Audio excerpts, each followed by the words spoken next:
Jadi dengan kita sebagai wanita memiliki ilmu yang sangat tinggi, berarti secara tidak langsung juga mendukung generasi-generasi yang cerdas. Cerdas pula.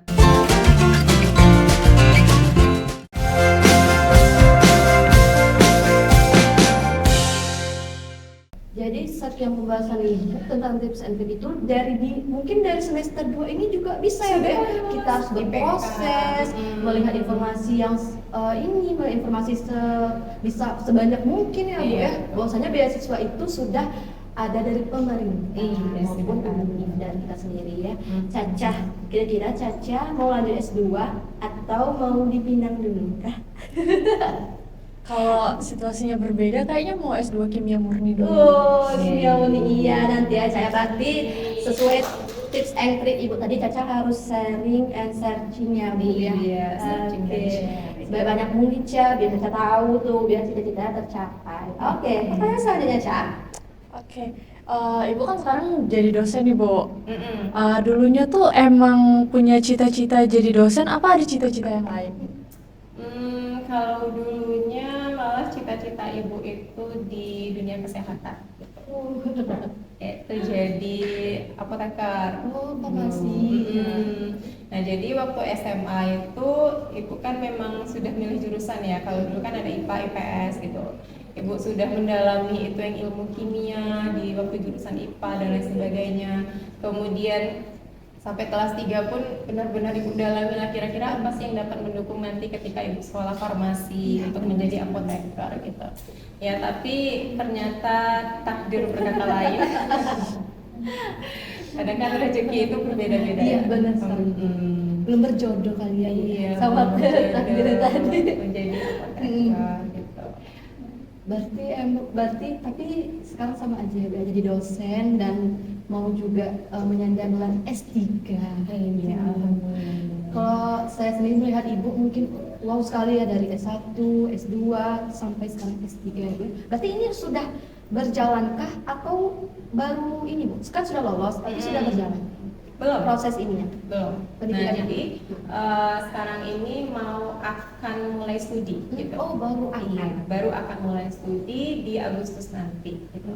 Jadi juga berbicara tips dan trik tadi, apalagi ibu kan S3 nih, ketika mau S3 ini dibarengi dengan pekerjaan, kemudian sebagai ibu rumah tangga juga gitu kan. Nah, jadi sebelum mulai studi yang bulan Agustus itu ibu sudah memanage waktunya bagaimana supaya pada saat akan kuliah yang di bulan Agustus ini tidak mengganggu pekerjaan, tidak mengganggu juga urusan rumah gitu. Jadi juga salah satu triknya tadi, setelah ibu mendaftar di UGM itu ibu mengajukan tunda studi dulu gitu. Jadi fokus setelah dapat kampus tunda studi untuk 1 tahun kemudian. Jadi ibu diterima di UGM itu udah dari 1 tahun yang lalu. Gitu, baru 1 tahun yang lalu untuk supaya ibu itu fokus nanti untuk mencari beasiswanya gitu, biar lebih terjamin gitu. Nah, barulah setelah 1 tahun yang lalu itu lulus UGM, ibu cari beasiswa, alhamdulillah di gelombang yang kedua itu lulus. Sempat juga gagal. Oh, sempat gagal juga kan? Iya, daftar beasiswa di gelombang 1 itu yang gagal. Tapi ya pantang menyerah deh. Harus tetap semangat ya Bu ya, demi mengejar cita-cita yang mulia ini. Baru berarti ibu sudah ini, anaknya berapa? 2. Tapi ini kelihatan di kamera baru masih sekitaran 23 tahun ya. Padahal dibalikannya tuh. Oh, kebalikannya ditambah berapa itu kira-kira? 32. Ah, 32 lah ya. Belum, mau menuju Belum. 32. Mau menuju 32. Oke. Jadi seperti itu.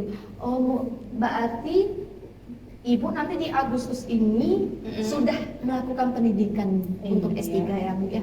Sudah melakukan pendidikan untuk S3 dan juga Ibu mungkin ada bisnis lain atau memang pure di menjadi dosen tetap dan ibu rumah tangga ini? Sebelumnya atau nanti? Untuk sebelumnya gitu. Pas sebelumnya. Kalau sebelumnya menjelang studi ya. Nah, itu kan ibu ngajar sebagai dosen di AKSS, kemudian juga ibu ada bisnis online shop. Wah, apa namanya Bu? Boleh nggak? Dan kebetulan menjelang berangkat ini udah ibu Oh, promosi sel-selan Oh, biar sel-sel stok semua dulu. ya. Jadi mau dipromoin sekarang juga tokohnya udah mau tutup. Waduh. Kebetulan online shop pakaian baby. Pakaian Insya Allah baby. sebungo tebo bangko itu bagi emak-emak bungo tebo tahu lah. Ibu yang megang berarti ya Bu? Berarti banyak sekali Online shop. customer Ibu ya Bu? Oke. Banyak sekali uang Ibu berarti. Amin. Wanita karir bro. Oke, pertanyaan selanjutnya Ca. Oke, jadi ibu kan bakal menempuh S3 nih bu di Agustus. Di Agustus 2024. Jadi ibu menempuh S3 ini bakal tetap ngajar jadi dosen atau ngambil cuti pendidikan dulu? Cuti pendidikan atau dengan kata lain itu tugas belajar. Hmm. Jadi kampus itu memberikan ibu izin nanti dalam bentuk tugas belajar. Jadi selama masa studi itu untuk mengajar, meneliti, mengabdi itu dinonstopkan dulu. Insya Allah kalau target ibu itu 3 tahun lah. Oh S3 nya targetnya 3 tahun 3 ya Bu ya? tahun. Kalau normalnya kan itu 4 tahun. Cuman kalau masa yang di jurusan ibu itu 6 semester. Jadi pekerjaan insya Allah 3 tahun. Cuti dulu untuk mengajar, meneliti dan mengabdi. Itu sebagai tugas dosen. Sangat menginspirasi sekali ya bahwasanya semoga tercapai ya Bu ya untuk 3 tahun S3 ini gitu. Jadi memang dari kampus itu mendukung juga ya Bu ya? Iya, Mendukung juga. sangat mendukung. Bahkan sebelum S3 ini pun untuk ibu S2 pun juga mendukung kan. Salah satunya waktu itu diberikan yayasan dari beasiswa dari Yayasan Sukristio. Waktu itu ada 4 orang, salah satunya ibu. Gitu. Wah, Ibu berarti Ibu termasuk salah satu mahasiswi yang Iya. berprestasi bisa dibilang ya Bu ya, sehingga mendapatkan beasiswa Iya. dari yayasan. Alhamdulillah. Oke, pertanyaan selanjutnya Ibu, menurut Ibu bekerja sebagai dosen itu worth it atau enggak? Worth it sekali dong. Apalagi nih Anes, Caca akan jadi ibu rumah tangga. Iya benar. Iya, pasti kan Iya, apapun nanti profesi keinginan kita, tetap ibu rumah tangga menjadi profesi abadi seorang wanita. Iya benar sekali. Nah, jadi kenapa ibu bilang sangat worth it?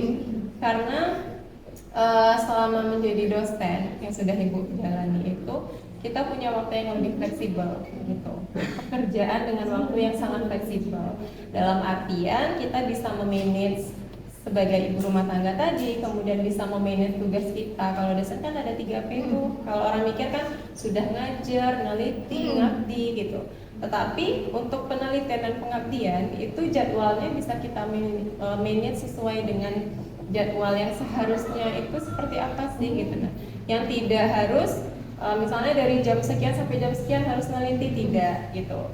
Tetapi kembali lagi ke kita bagaimana memanagenya. Yang penting target kita untuk 3P itu jalan gitu. Nah, kenapa ibu bilang worth it itu jadwalnya sangat fleksibel, kemudian dari segi pekerjaannya pun itu sangat sangat asik gitu. Lebih efektif juga kali ya Bu ya? Efektif, Kita juga terus bisa asik. berbisnis Betul, sambilannya kita ya. bisa sambil berbisnis. Kemudian efektifnya itu adalah bukan efektif ya, ibaratnya itu dalam menjalankan salah satunya nih bidang pengajaran. Di situ ibu ada kepuasan tersendiri gitu. Setiap setelah melakukan 3P tadi, salah satunya pengajaran. Kenapa kepuasan tersendiri? Di satu sisi ibu menjalankan fungsi peran sebagai menjalankan tugas sebagai dosen, itu mengajar. Tapi di sisi lain ada kepuasan tersendiri bahwa ibu sudah mengeksplor ilmu. Gitu. Ibu sudah menambah sesuatu ke mahasiswa-mahasiswa yang sudah ibu ajarkan. Itu salah satunya. Kemudian contoh lainnya misalnya di bidang pengabdian gitu kan. Dosen ini kan melakukan pengabdian, berarti memberikan pemberdayaan kepada masyarakat, mendampingi masyarakat dengan segala macam kegiatan yang memberikan efek kebermanfaatan bagi masyarakat gitu. Nah di situ juga ada kepuasan tersendiri lagi gitu bagi si dosennya, bagi ibu gitu, karena bisa memberikan hal yang lebih bermanfaat bagi masyarakat dari pekerjaan kita. Di satu sisi kita melaksanakan pekerjaan, di sisi lain ada kepuasan tersendiri gitu setelah kita melaksanakan pekerjaan tersebut, bukan sebaliknya gitu. Berarti memang dosen ini adalah cita-cita yang sangat diidamkan juga ya Bu. Banyak juga yang ingin menjadi dosen, terutama itu saya sendiri ada juga berminat untuk menjadi dosen jika memang takdir ya Bu. Kalau Caca, cita-citanya jadi apa? Jadi peneliti tapi gak kesampaian. Jadi peneliti tapi tapi tidak akan sampai nanti ya saya ada waktunya. Dosen kan juga Iya, nanti. saya ada deliknya juga.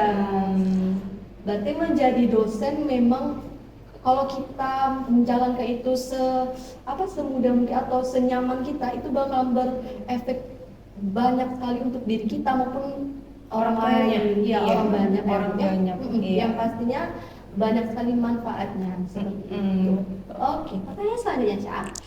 Ngomong-ngomong tentang profesi ibu nih sebagai dosen, ada nggak sih Bu hal-hal yang menyenangkan dan tidak menyenangkannya selama ibu menjadi dosen? Hal-hal yang menyenangkan sangat banyak. Tadi udah Ibu jelaskan ya.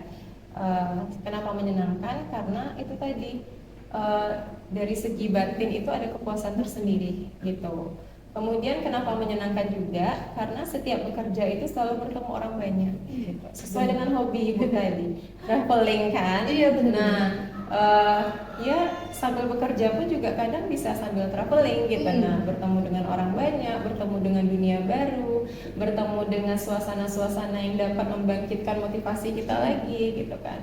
Karena notabene kita sebagai manusia itu kan ketika kita bisa berbuat lebih dan itu berimpact kepada yang baik untuk orang itu, pasti ada sesuatu yang dapat membanggakan dan membahagiakan diri kita gitu. Iya, berarti memang banyak sekali ya, seperti kita tuh harus mencari hak atau bisa dikatakan dalam bahasa itu mencari knowledge atau pengetahuan sebanyak mungkin ya. Memang seperti itu. Oke. Pertanyaan kedua, pendidikan yang tinggi bagi wanita itu menurut Ibu sendiri penting nggak Bu? Karena ada yang di statement yang mengatakan bahwasanya sudah saya sekolah tinggi-tinggi, tetapi saya di dapur juga kan. Kira-kira penting nggak menurut Ibu? Sangat penting lah. Karena kita kembali ke basic aja ya. Tidak usahlah ilmu yang tinggi itu untuk pekerjaan yang tinggi pula, tidak. Basic saja nanti kita wanita itu ketika sudah besar, ketika sudah sekolah tinggi, kita akan menjadi seorang ibu. Nah, mungkin Aneh sama Caca juga pernah dengar, anak yang sukses itu terlahir dari ibu yang cerdas gitu. Nah, itu jadi dengan kita sebagai wanita memiliki ilmu yang sangat tinggi, berarti secara tidak langsung juga mendukung generasi-generasi yang cerdas. Nah, untuk mendidik anak itu kan butuh ilmu. Nah, kalau yang Anes bilang tadi ilmu tersendiri dalam dunia kuliah dan sebagainya itu sangat penting. Tetapi yang lebih penting dibalik itu adalah dengan seorang wanita yang berpendidikan tinggi, tanpa harus nih kalau kembali lagi ke agama kan wanita harus di rumah gitu. Tapi kan untuk menuntut ilmu itu tidak ada salahnya. Bahkan itu juga dianjurkan kan. Nah, impactnya apa? Impactnya nanti sebagai seorang wanita, nanti dia akan menjadi seorang ibu, dan ibu inilah nanti juga yang bisa bermanfaat bagi anak-anaknya. Dan nanti ilmu itu juga dibarengi dengan berbagai macam pekerjaan-pekerjaan yang dapat menunjang kehidupan dia selanjutnya. Tapi tergantung lagi nanti bagaimana sih kesepakatannya dengan suaminya, apakah memang boleh bekerja atau di rumah saja gitu. Tapi notabene yang namanya ilmu itu harus kita cari terus gitu. Tidak laki-laki maupun perempuan.